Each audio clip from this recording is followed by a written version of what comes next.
nanoHUB.org. You can follow along with this presentation using printed slides from the NanoHUB. Visit www.nanohub.org and download the PDF file containing the slides for this presentation. Print them out and turn each page when you hear the following sound. Enjoy the show. So hello, I'd like to give you a little bit of an overview of what nanoHUB is all about. nanoHUB has the motto online simulation and more.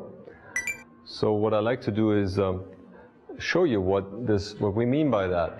So what we want to do is really put simulation tools into people's hands. And the people we have in mind are not the computer geeks like me, because I know what SSH are and MPI and what a Unix command line is, but it's the experimentalists that have problems to solve and the educators that have concepts to teach. So really put things into use. But really people like tool developers like me really have to also be willing to develop these tools for people, to put them into their hands. And we do a whole lot more where we have educational material that goes with these tools to explain what the concepts are. We deliver them on nanoHUB as well, and also in forms like podcasts and seminars and tutorials. And around that, we really are building a community that is of users and of contributors that do simulation, that do education. And to give you an idea of what we mean by that online simulation, what I'm going to do is, instead of showing it live right now, I wasn't sure what the network connection really was going to be. So let me go in here. So I'm going to show you a sort of a screen flow of two of the tools. So here is a tool called quantum.lab. It allows you to solve the single particle Schrödinger equation in different geometries like boxes, cylinders, domes, ellipsoids, pyramids. So if I choose a pyramid, I can do different geometry sizes. I can shine light in at different angles, and I have the electrons at different temperatures, or I can sweep that angle. And if I start the simulation, it runs pretty fast in a few seconds, and it comes up with a visualization of a single electron wave function. So here was the s orbital, here's the px orbital, it's aligned in the x direction. You can sort of validate a little bit by putting in a cut plane. So you can move that cut plane around to give you an idea. All of this is working interactively on the web in this form. You can rotate it around and modify the cut plane, look at the different wave functions. So now here is the py-like wave function. It has a symmetry in the other direction.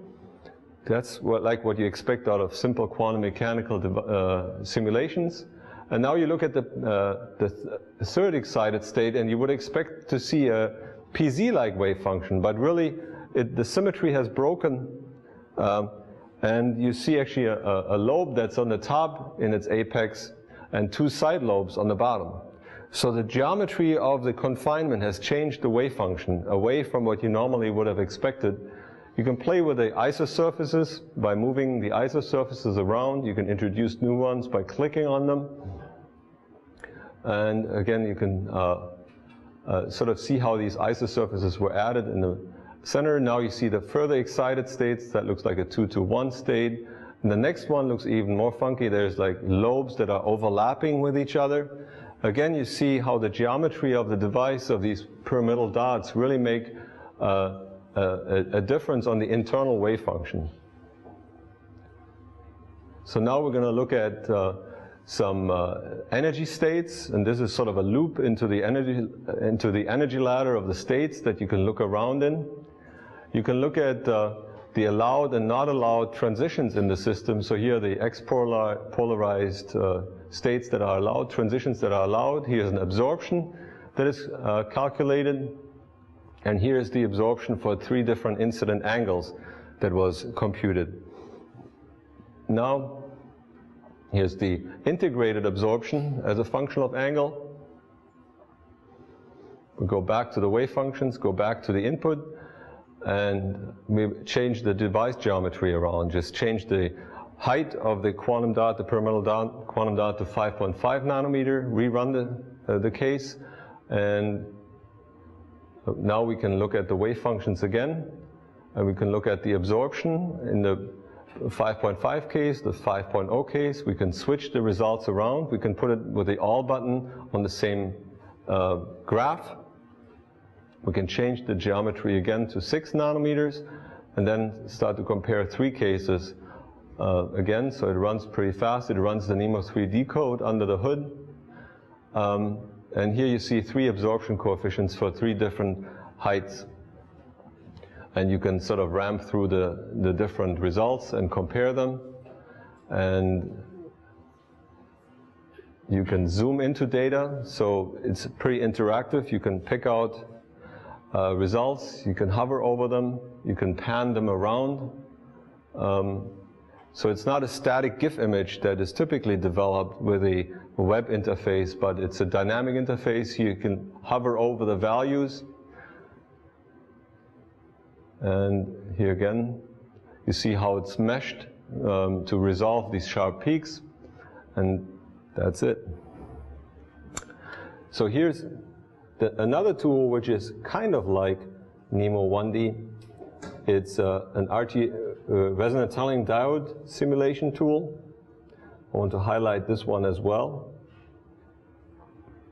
So here's the resonant tunneling diode simulation tool, RTD Negative on nanoHUB. It runs a little, in a few minutes. We sped up the time a little bit, where now you see the resonant tunneling diode. It's a double barrier structure. You can ramp through the voltage. You see the central states in the central RTD. They correspond to transmission coefficients that vary as a function of bias. So here are the transmission coefficients.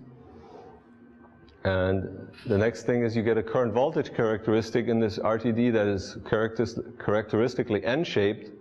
You can change the charge model to a potential model to a Hartree charge self-consistent model. It runs a little slower, a few minutes.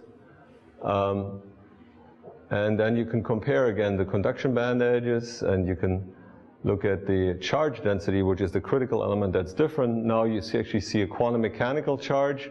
You see the charges are rounded compared to the semi-classical charge, which was assuming the Thomas Fermi type model, and you see how the charge is piled up in a triangular shape against the barrier, which ultimately results in current voltage characteristics that are quite different. And they have different characteristics to them.